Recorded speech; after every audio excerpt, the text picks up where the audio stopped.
فلسطین کی آزادی کا مشن، یہودیوں کو قدم قدم پر دھول چٹانے والا، اکیلا ہی عالم کفر سے ٹکرانے کا حوصلہ رکھنے والا، پاک دھرتی کا ایک عظیم مجاہد، کفر پر لاوے کی طرح برسنے والے اس مجاہد کی طویل داستان سننے کے لیے چینل کو سبسکرائب کیجئے اور ویڈیو کو لائک کیجئے۔ ہمارے پہلے مشن کی تکمیل ہو چکی ہے علی، تہذیب نے کہا، اور اس مشن میں ہم نے غیر متوقع کامیابی حاصل کی ہے۔ غیر متوقع غالباً تم اس لیے کہہ رہی ہو کہ ہم نے اوشیل میکال سے طے شدہ رقم سے دگنی رقم وصول کر لی ہے۔ میں نے مسکرا کر کہا، ہماری کامیابی ہر لحاظ سے غیر متوقع ثابت ہوئی ہے علی، تہذیب بولی۔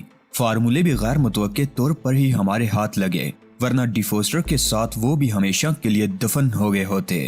اگر آدمی کوئی نیک مقصد لے کر اٹھے تو اسے ایسی ہی غیر متوقع کامیابیاں حاصل ہوتی ہیں، ظاہر نے کہا۔ کسی حد تک تمہاری بات درست ہے ظاہر، میں نے کہا، لیکن ایک بنیادی چیز اور بھی ہے جسے ہم طرز عمل کا نام دے سکتے ہیں۔ ہم خواہ کتنا ہی نیک مقصد لے کر کیوں نہ اٹھے ہوں، اگر ہمارا طرز عمل درست نہیں ہے تو یا تو کامیابی ذرا مشکل سے ہوگی، اور یہ بھی ممکن ہے کہ سرے سے کامیابی حاصل ہی نہ ہو۔ آپ کی بات وضاحت طلب ہے جناب، ظاہر نے کہا۔ بات پوری طرح سمجھ میں نہیں آ سکی۔ مثال کے طور پر ڈی فوسٹر کا کیس ہی لے لو۔ فارمولوں کے حصول کے لیے کئی پارٹیاں کوشاں تھیں، ان سب کا طرز عمل جارحانہ تھا۔ انہوں نے تشدد کی پالیسی اپنائی تھی، اس کے برخلاف ہم نے مختلف راہ اپنائی۔ اگر ہم بھی انہی کے نقش قدم پر چلے ہوتے اور ہم نے بھی ڈی فوسٹر پر تشدد کیا ہوتا تو وہ اپنی جان دے دیتا، مگر ہمیں فارمولوں کے بارے میں کچھ نہ بتاتا، لیکن محض ہمارا ہمدردانہ رویہ دیکھ کر اس نے از خود ہی ہمیں سب کچھ بتا دیا۔ میں سمجھ گیا جناب، ظاہر نے کہا، لیکن کیا انسان کا طرز عمل اس کے بنیادی مقاصد کے ساتھ مشروط نہیں ہوتا؟ عام طور پر تو ایسا ہی ہوتا ہے، لیکن کبھی کبھی اس کے برعکس بھی ہو سکتا ہے۔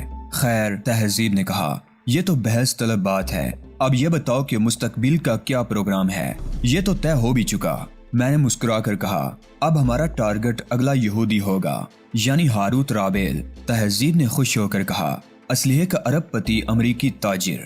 ہاں، اگر ہم نے اس سے صرف نظر کر دیا تو بڑی بے انصافی ہو جائے گی، اور تمہیں معلوم ہے کہ میں بے انصافی کو سخت ناپسند کرتا ہوں۔ معلوم نہیں اس کے کرتوت ابھی تک امریکہ کی حکومت کے علم میں آئے یا نہیں، تہذیب بولی۔ آئے ہوں یا نہ آئے ہوں، ہمارے لیے دونوں صورتیں ہی فائدہ مند ہیں۔ وہ کس طرح؟ تہذیب نے پوچھا۔ اگر حکومت امریکہ اس کی حرکتوں سے لا علم ہے تو ہم اسے بلیک میل کر سکیں گے، اور اگر اس کی حرکتیں تشتے ازبام ہو چکی ہیں تو بھی وہ ان فارمولوں کے حصول کے لیے سر دھڑ کی بازی لگا دے گا۔ یعنی یہ بات طے شدہ ہے کہ اب ہماری اگلی منزل امریکہ اور آئندہ شکار ہاروت رابیل ہوگا۔ ہاں، ہم یہاں سے امریکہ کے لیے روانہ ہوں گے، وہاں پہنچ کر ہاروت رابیل سے رابطہ قائم کرنے کی کوشش کریں گے اور فارمولے ڈی فوسٹر اس کے حوالے کرنے کی تجویز پیش کریں گے۔ اس کے عوض ہم اس سے کتنی رقم کا مطالبہ کریں گے علی؟ تہذیب نے پوچھا۔ کم از کم اتنی رقم تو ہونی چاہیے جتنی ہم نے اوشیل میکال سے وصول کی ہے۔ ٹھیک ہے، تہذیب نے مطمئن انداز میں سر ہلایا، لیکن کیا اس رقم کے عوض فارمولے بھی اس کے حوالے کر دو گے؟ یہ تو ہماری مرضی پر منحصر ہوگا، میں نے معنی خیز لہجے میں کہا۔ فارمولے اس کے حوالے نہ بھی کیے تو کیا فرق پڑ جائے گا؟ تہذیب ہنس پڑی۔ یہی کیا کم ہوگا کہ ہم حکومت کی نگاہوں میں اسے ذلیل نہیں ہونے دیں گے؟ صرف ذلیل؟ میں نے تعجب سے کہا، ارے اس کا پورا کاروبار تباہ ہو جائے گا، بجلی کی کرسی الگ اس کا مقدر بنے گی۔ ذلیل ہونے میں یہ ساری چیزیں شامل ہیں علی۔ اوشیل میکال تو ہمارے لیے بہت ترن والا ثابت ہوا، لیکن میرا اندازہ ہے کہ ہاروت رابیل بہت ٹیڑھی کھیر ثابت ہوگا، میں نے کہا۔ تب تو اور بھی زیادہ مزہ آئے گا، تہذیب چٹخارے لے کر بولی۔ تو اس پروگرام پر کب سے عمل درآمد شروع کر رہے ہو؟ فوری طور پر، میں نے کہا۔ ہمارے پاس ضائع کرنے کے لیے ایک لمحہ بھی نہیں ہے۔ ٹھیک ہے علی، تہذیب نے کہا، میں بڈ کو یہیں بلوا لیتی ہوں تاکہ اسے ضروری ہدایات دے دی جائیں۔ تم نے تو سب کچھ سن ہی لیا ہے ظاہر، اس مہم میں تم بھی ہمارے ساتھ شریک ہوگے۔ میں سمجھ رہا ہوں جناب، ضرورت پڑنے پر مجھے پھر ڈی فوسٹر کا رول کرنا ہوگا۔ ہاں، اب تم ہمارے لیے اتنے ہی اہم ہو گئے ہو جتنی کسی اندھے کے لیے اس کی لاٹھی اہم ہوتی ہے۔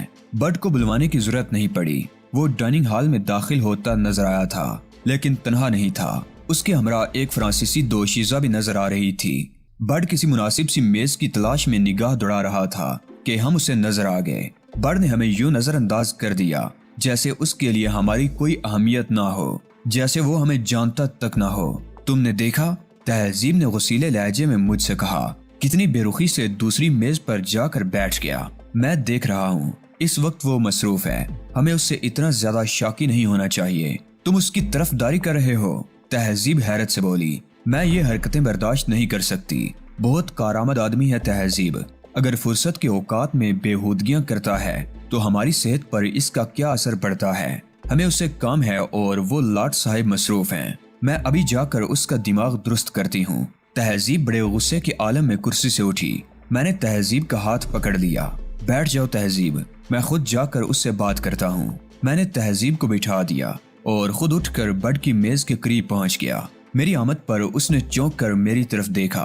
اس کی ساتھی بھی چونکی تھی، لیکن میں نے ان دونوں پر توجہ دیے بغیر بڑے اطمینان سے ایک کرسی کھینچی اور بیٹھ گیا۔ معاف کیجیے گا، میں آپ کو پہچانا نہیں، بڑ نے فرانسیسی میں بڑی شائستگی سے کہا۔ ویسے بغیر اجازت لیے کسی کی میز پر اس طرح بیٹھ جانا غیر اخلاقی حرکت ہے۔ میں تم سے اخلاقیات پر لیکچر نہیں لینے آیا ہوں، میں نے انگریزی میں کہا، لیکن یاد رکھو اگر میں نے فرانسیسی بولنی شروع کر دی تو میرا لہجہ دھمکی آمیز ہو گیا۔ اوہو، یہ شخص فرانسیسی نہیں جانتا، غالباً کوئی غیر ملکی ہے، بڑ نے اپنی ساتھی سے کہا۔ اگر تم اجازت دو تو میں اسے انگریزی میں 2-4 باتیں کر لوں۔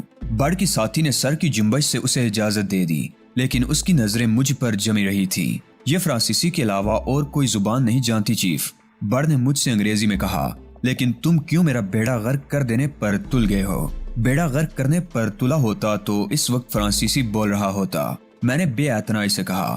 مجھے اس وقت تم سے کچھ اہم باتیں کرنی ہیں اور غالباً تمہیں فرصت نہیں ہے۔ ارے تو کیا وہ اہم باتیں یہیں اس میز پر کرو گے؟ بڑ نے بوکھلا کر کہا۔ اگر تمہاری مصروفیات طویل ہیں تو مجبوراً یہی بات کرنی پڑے گی۔ بالکل طویل نہیں ہے چیف، بڑ نے گگیا کر کہا۔ یہ ملازمت کرتی ہے، بڑی مشکل سے لنچ ٹائم میں لے کر آیا ہوں، بس مجھے 1 گھنٹے کی اجازت دے دو۔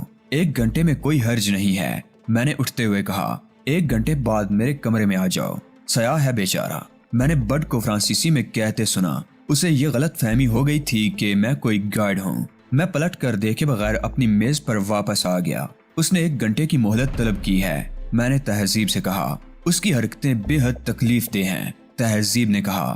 وہ ابھی تک غصے میں تھی، اس سے تو میں اچھی طرح نمٹوں گی، کیوں اپنا خون جلا رہی ہو؟ میں نے ہنس کر کہا۔ وہ بہت ڈیٹ آدمی ہے، اس پر کسی بات کا اثر نہیں ہوگا۔ اپنے وعدے کے مطابق بڑ ٹھیک 1 گھنٹے بعد میرے پاس پہنچ گیا۔ کمرے میں تہذیب اور ظاہر بھی موجود تھے۔ بیٹھو بڑ، میں نے کہا۔ تمہیں معلوم ہے کہ فرانس میں ہماری آمد کا مقصد پورا ہو چکا ہے اور اب ہمیں امریکہ روانہ ہونا ہے۔ بڑ کے لیے کیا حکم ہے چیف؟ اس نے کمال سعادت مندی سے کہا۔ بڑ کو تو بس حکم دیا کرو، دراصل میں چاہتا ہوں کہ یہاں سے روانگی میں تاخیر نہ ہونے پائے۔ جس قدر جلد ہم یہاں سے نکل جائیں اتنا ہی اچھا ہے۔ ہم سب قانونی طریقے سے یہاں آئے تھے چیف، اب یہاں سے روانگی ہمارے لیے کیا مشکل ہے، بس کسی فلائٹ میں سیٹیں ہی تو کنفرم کرانی پڑیں گی۔ یہ کام بھی ظاہر ہے تم ہی کرو گے، میں نے کہا، یا یہ کام کسی اور سے کرا لیا جائے؟ بڑ کے ہوتے ہوئے کسی اور کو زحمت دینے کی کیا ضرورت ہے چیف؟ بڑ نے کہا۔ میں کل ہی کسی فلائٹ میں سیٹیں بک کرا لیتا ہوں۔ ہم لوگ مطمئن ہو گئے۔ بڑ کے سپرد کوئی کام کرنے کے بعد مطمئن ہی ہوا جا سکتا تھا۔ دن کا بقیہ حصہ سکون سے گزرا، کوئی غیر معمولی بات نہیں ہوئی تھی۔ ہم لوگ رات کے کھانے کے بعد سو گئے۔ پھر دروازے پر مسلسل دستک کی آوازیں سن کر میری آنکھ کھلی تھی۔ میں نے گھڑی کی طرف دیکھا، صبح کے 6 بھی نہیں بجے تھے اور دستک دینے کا انداز بہت غیر معمولی تھا۔ میں اٹھ کر دروازے کی طرف بڑھا۔ کون ہے؟ میں نے دروازہ کھولنے سے قبل پوچھا۔ دروازہ کھولو چیف، باہر سے بڑ کی گھبرائی ہوئی سی آواز سنائی دی۔ میں نے دھڑکتے دل کے ساتھ دروازہ کھول دیا۔ بڑ اجازت لیے بغیر ہی کمرے میں گھس آیا۔ اس کے ہاتھ میں کئی اخبار موجود تھے۔ ارے اونٹ تیری کوئی کل سیدھی بھی ہے، میں نے اپنی تشویش چھپاتے ہوئے مزاحیہ انداز میں کہا۔ اس وقت تو ساری کلیں ٹیڑھی ہو گئی ہیں چیف، بڑ نے بدحواسی سے کہا۔ لو خود ہی دیکھ لو۔ اس نے سارے اخبارات میرے سامنے رکھ دیے۔ میں نے دھڑکتے دل سے اخبار اٹھایا۔ تہذیب بھی اٹھ چکی تھی، وہ بھی میرے پاس آ کر اخبار دیکھنے لگی۔ پہلے اخبار کے صفحے اول پر مجھے وہ خبر نظر آ گئی جس کی وجہ سے بڑ اس قدر پریشان ہو گیا تھا۔ خبر اوشیل میکائل کے قتل سے متعلق تھی۔ اخبار میں اوشیل میکائل کی تصویریں بھی تھیں اور خبر میں ان 3 افراد کا تذکرہ موجود تھا جن کے ساتھ اوشیل میکائل کو آخری بار دیکھا گیا تھا۔ وہ 2 مرد اور 1 عورت تھی۔ خبر تو خیر زیادہ تشویشناک نہیں تھی، لیکن خبر کے ساتھ ہی جو پینسل سکیچ شائع کیے گئے تھے انہوں نے اصل مصیبت پیدا کی تھی۔ ان سکیچز کی تیاری میں یقیناً اوشیل میکائل کے ساتھیوں سے مدد طلب کی گئی تھی۔ سکیچز ہو بہو تو نہیں تھے، لیکن ہم تینوں سے اس قدر مماثلت رکھتے تھے کہ کوئی بھی شخص ہمیں پہچان سکتا تھا۔ میں نے جلدی پوری خبر پڑھ ڈالی۔ ہر اخبار نے یہ خبر اور تینوں سکیچز نمایاں طور پر شائع کیے ہیں چیف، بڑ نے کہا۔ بڑ کے کہنے پر میں نے جلدی سارے اخبار دیکھ ڈالے۔ واقعی ہر اخبار میں اس خبر کے ساتھ ہم تینوں کے سکیچز موجود تھے۔ انتہائی خوفناک اور سنسنی خیز خبر ہے علی، تہذیب نے کہا۔ اب ہمارا کیا بنے گا؟ ہم سمجھ رہے تھے کہ آسانی سے یہاں سے نکل جائیں گے، لیکن اب تو پیرس میں ہمارے پھنس جانے کے امکانات پیدا ہو گئے ہیں۔ میں نے کہا، تم تو صبح ہی بڑی ہوش روبا خبر لے آئے، تہذیب نے بڑ سے کہا۔ مجھے تو اس بات پر حیرت ہو رہی ہے کہ تم نے اتنی صبح اخبار پڑھ کیسے لیا۔ مجھے اندیشہ تھا میڈم کہ 1 ارب پتی فرانسیسی تاجر مارا گیا ہے تو کچھ نہ کچھ ضرور ہو کر رہے گا، اسی لیے میں اخبار پڑھنے کے لیے بے چین تھا۔ چنانچہ جیسے ہی اخبار مجھے ملا میں نے اسے پڑھ ڈالا، لیکن یہ تو میرے وہم و گمان میں بھی نہیں تھا کہ وہ تم لوگوں کی تصویروں تک اخباروں میں چھاپ دیں گے۔ اب یہاں سے نکلنے کی کیا صورت ہوگی؟ ہم تو کمرے سے نکلتے ہی دھر لیے جائیں گے۔ تم کمرے سے نکلنے کی بات کر رہی ہو؟ میں نے کہا۔ جیسے اخبار ہوٹل کے عملے کی کسی بھی فرد کی نگاہوں سے گزرے گا وہ پہلی فرصت میں پولیس کو مطلع کر دے گا، تو پھر جلدی سے کچھ سوچنا علی، تہذیب نے مضطربانہ انداز میں کہا۔ کیوں نہ ہم میک اپ کر لیں؟ وہ تو کرنا ہی پڑے گا، لیکن اس کے علاوہ اور بھی بہت سے مسائل ہیں جن سے نمٹنا پڑے گا۔ جب میک اپ کر کے حلیت تبدیل کر لو گے تو اس کے بعد کیا باقی رہ جائے گا؟ بڑ نے حیرت سے پوچھا۔ سب سے پہلا مسئلہ تو یہ کھڑا ہوگا کہ ہم اپنا سامان لے کر ہوٹل سے باہر نہیں جا سکیں گے۔ اس کے لیے ہوٹل کا حساب باق کرنا پڑے گا، جو میک اپ کے بعد ممکن نہیں رہے گا۔ ہم نہایت ضروری سامان اپنے ساتھ لیں گے اور فالتو چیزیں یہیں چھوڑ جائیں گے۔ ہوٹل کا حساب بے باک کرنے کی کیا ضرورت ہے؟ تہذیب بولی۔ بڑ کو بھی لوگ ہمارے ساتھی کی حیثیت سے جانتے ہیں، ان کی نشاندہی پر پولیس والے بڑ کو بھی نہیں چھوڑیں گے۔ میں نے کہا، اس بات کی طرف تو میرا دھیان ہی نہیں گیا تھا۔ بڑ بوکھلا گیا، گویا مجھے بھی فرار ہونا پڑے گا۔ تو کیا ہوا؟ تہذیب نے کہا، ہماری طرح بڑ بھی میک اپ کر کے یہاں سے نکل چلے گا۔ ہم کسی اور ہوٹل میں قیام کر لیں گے۔ پیرس کی پولیس کی کارکردگی کے بارے میں تمہیں کچھ معلومات ہیں؟ میں نے تہذیب سے پوچھا۔ بہت اچھی طرح، تہذیب سر ہلا کر بولی۔ جب میں گرین پول میں تھی اس وقت ان لوگوں سے میرا واسطہ پڑا تھا۔ پیرس کی پولیس کی کارکردگی بہت اچھی ہے، اس کے باوجود تم ایسی بات کر رہی ہو۔ جب ہم پولیس کو یہاں نہیں ملیں گے تو کیا وہ اندازہ نہیں کر لیں گے کہ ہم فرار ہو گئے ہیں؟ اس کے بعد وہ قدرتی طور پر دوسرے ہوٹلوں کا رخ کریں گے۔ انہیں یہ بھی معلوم ہو جائے گا کہ رات ہم نے یہیں گزاری ہے، اس لیے وہ ایسے تمام لوگوں کو چیک کریں گے جو آج کسی ہوٹل میں قیام پذیر ہوں گے۔ ایسے قیام کرنے والے خاص طور پر زد میں آئیں گے، جو 2 مرد اور 1 عورت ہوں گے یا 3 مرد اور 1 عورت ہوگی۔ تمہارا مطلب ہے ایسے گروپ جن میں 1 عورت ہو اور مردوں کی تعداد 2 یا 3 ہو خاص طور پر چیک کیے جائیں گے، تہذیب نے کہا۔ ہاں، اس لیے کہ اگر میرے اور ظاہر کے ساتھ بڑ کو بھی شامل کر لیا جائے تو ہم 3 مرد ہو جاتے ہیں۔ اس کا حل بہت آسان ہے، بڑ نے کہا۔ ہم گروپ کی صورت میں قیام نہیں کریں گے بلکہ الگ الگ کمرے حاصل کریں گے۔ میک اپ میں تو ہوں گے ہی، کسی کو کیا پتا چلے گا کہ ہم ایک دوسرے سے واقف بھی ہیں۔ پولیس کو اتنا بے وقوف بھی مت سمجھو بڑ، وہ کوئی نقطہ بھی نظر انداز نہیں کریں گے۔ بہتر یہی ہے کہ یہاں سے نکلنے کے بعد ہم الگ الگ ہوٹلوں میں قیام کریں، میں نے کہا اور میک اپ کا سامان نکال لیا۔ تم جلدی سے جا کر ظاہر کو بلا لاؤ تاکہ اس کا حلیہ بھی تبدیل کیا جا سکے۔ یہ ہوٹل تو ہمارے لیے بارود کا ڈھیر بن گیا ہے، میں نے بڑ سے کہا۔ بڑ 5 منٹ کے اندر اندر ظاہر کو بلا لایا۔ اس نے مختصراً ظاہر کو حالات سے آگاہ بھی کر دیا تھا۔ اس نے آتے ہی کہا، مجھے صورتحال کا علم ہو گیا ہے، اب ہمیں کیا کرنا ہوگا؟ پہلے ہم میک اپ کے ذریعے اپنے حلیے اس حد تک تبدیل کر لیں گے کہ ہمیں آسانی سے شناخت نہ کیا جا سکے۔ آؤ میں تمہارا میک اپ کر دوں۔ ظاہر میرے نزدیک آ کر بیٹھ گیا۔ تہذیب اور بڑ نے اپنے میک اپ خود کرنے شروع کر دیے تھے۔ اس کام میں 15 منٹ سے زیادہ نہیں لگے تھے۔ اب تم لوگ ڈائننگ ہال میں جا کر ناشتہ کرو، میں نے ان سے کہا۔ یہاں سے ایک ایک کر کے جاؤ اور اکٹھے مت بیٹھنا۔ جو ضروری چیزیں ساتھ لینی ہو ابھی لے لو، بعد میں کوئی بھی کمرے کی طرف نہیں آئے گا۔ سب سے پہلے ظاہر اٹھا۔ اس نے کمرے کا دروازہ کھول کر محتاط انداز میں باہر جھانکا اور پھر جلدی سے کمرے سے نکل گیا۔ اس کے بعد بڈ اور پھر تہذیب کمرے سے چلی گئی۔ اسی دوران میں بھی اپنا حلیہ تبدیل کر چکا تھا، اس لیے تہذیب کے جانے کے چند منٹ بعد میں بھی کمرے پر الوداعی نظر ڈال کر کمرے سے باہر نکل آیا۔ میں دل ہی دل میں بڈ کو دعائیں دے رہا تھا کہ اس نے اتنی صبح اخبارات دیکھ لیے، ورنہ ہم بے خبری میں مارے جاتے۔ زینوں سے نیچے اترتے ہوئے میں نے پولیس کو ہوٹل میں داخل ہوتے ہوئے دیکھا۔ کافی تعداد میں پولیس والے ہوٹل کے اندر داخل ہوئے تھے، جن میں سے 2 داخلی دروازے پر رک گئے تھے، جبکہ بقیہ ہوٹل کے اندر پھیل گئے تھے۔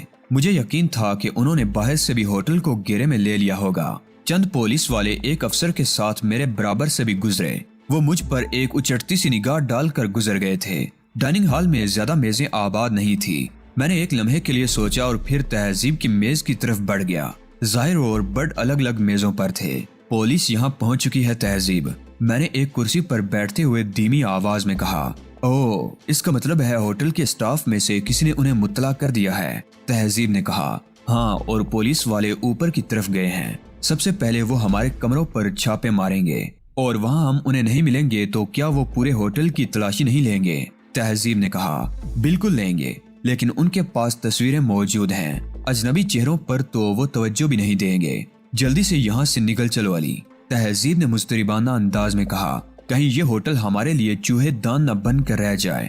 بن جاتا، لیکن بلا ہو بڈ کا کہ اس نے بر وقت اخبار دیکھ لیا اور ہم نے اپنے حلیے تبدیل کر لیے۔ ویسے میرا خیال ہے کہ اس وقت ہوٹل گھیرے میں ہے اور تلاشی مکمل ہونے سے قبل وہ کسی کو بھی ہوٹل سے باہر نہیں جانے دیں گے۔ میں نے بیرے کو ناشتہ لانے کا آرڈر دیا اور اس پولیس آفیسر کی طرف دیکھنے لگا جو ڈائننگ ہال کے دروازے سے اندر داخل ہوا تھا۔ اس نے ہال میں موجود تمام لوگوں کو بغور دیکھا اور اس کے بعد کاؤنٹر کی طرف بڑھ گیا۔ کاؤنٹر پر موجود شخص سے چند منٹ باتیں کرنے کے بعد پولیس آفیسر واپس چلا گیا۔ وہ یقیناً ہمارے بارے میں پوچھ رہا ہوگا، تہذیب نے کہا۔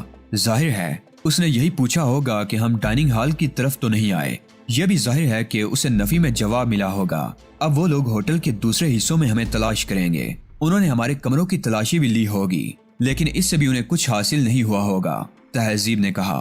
وہاں سامان کے علاوہ اور رکھا ہی کیا ہے؟ وہاں سے انہیں بہت سی قیمتی چیزیں ملی ہوں گی، میں نے کہا۔ میں اپنے کاغذات وہیں چھوڑ آیا تھا۔ یہ تم نے کیا حماقت کی علی؟ تہذیب حیران رہ گئی۔ تم سے اتنی بدترین غلطی کی توقع نہیں کی جا سکتی۔ یہ حماقت ہے۔ میں نے آنکھیں نکالی۔ کاغذات سے انہیں میری تصویر کے علاوہ اور کیا ملے گا؟ کمال ہے، تم اپنی یقینی شناخت چھوڑ آئے ہو اور مجھ پر آنکھیں بھی نکال رہے ہو۔ بھلا اس کی ضرورت ہی کیا تھی؟ ضرورت تھی تہذیب، اب وہ پر یقین ہو کر مجھے تلاش کریں گے، ورنہ وہ اس کشمکش میں پڑے رہتے کہ معلوم نہیں شائع شدہ تصویریں ہمارے اصل حلیوں سے کتنی مختلف ہیں۔ کیا دوسرے لوگ اس بات کی تصدیق کرنے کے لیے کافی نہیں تھے؟ تہذیب نے کہا۔ تصویر اور اسکیچ میں بہت فرق ہوتا ہے تہذیب۔ اخبارات میں ہماری اصل تصویریں نہیں چھپی، بلکہ ملتی جلتی تصویریں چھپی ہیں۔ ایسے اسکیچز جو محض دوسروں کے بیان کردہ حلیے پر بنائے گئے ہوں، ان سے پولیس کی پوری طرح تسلی نہیں ہو سکتی۔ اب ان کے ہاتھ ایک عدد اصلی تصویر بھی لگ جائے گی تو وہ کسی قدر مطمئن ہو جائیں گے۔ اب تم دیکھنا اخبارات میں میری اصل تصویر چھپے گی۔ تم نے یہ بات ہمیں پہلے کیوں نہیں بتائی؟ ہم بھی اپنے کاغذات وہیں چھوڑ آتے۔ مجھے خود اس بات کا خیال ذرا دیر سے آیا۔ تم لوگ کمرے سے نکل چکے تھے۔ میں نے سوچا تھا کہ یہاں آ کر تم سے کہوں گا کہ اپنے کاغذات کمرے میں ہی چھوڑ آؤ، لیکن مجھے اتنا موقع ہی نہ مل سکا۔ پولیس یہاں پہنچ چکی تھی۔ کیا پولیس والوں کا ذہن میک اپ کی طرف منتقل نہیں ہوگا؟ تہذیب نے پوچھا۔ خاص طور پر اس صورت میں کہ ہمارے کمرے میں انہیں میک اپ کا سامان بھی نظر آئے گا۔ نہیں، میں نے نفی میں سر ہلایا۔ زیادہ تر سامان تو استعمال ہو گیا۔ تھوڑا بہت سامان جو بچ رہا تھا اسے میں چلتے چلتے ضائع کرایا تھا۔ اوہ، تہذیب نے طویل سانس لی، گویا فوری طور پر اس بات کا کوئی خطرہ نہیں ہے کہ وہ میک اپ کی طرف توجہ دیں۔ فی الحال تو ہم محفوظ ہیں۔ ہم انہیں ہوٹل میں نظر نہیں آئیں گے تو وہ یہی سمجھیں گے کہ ہم ہوٹل سے فرار ہو گئے ہیں۔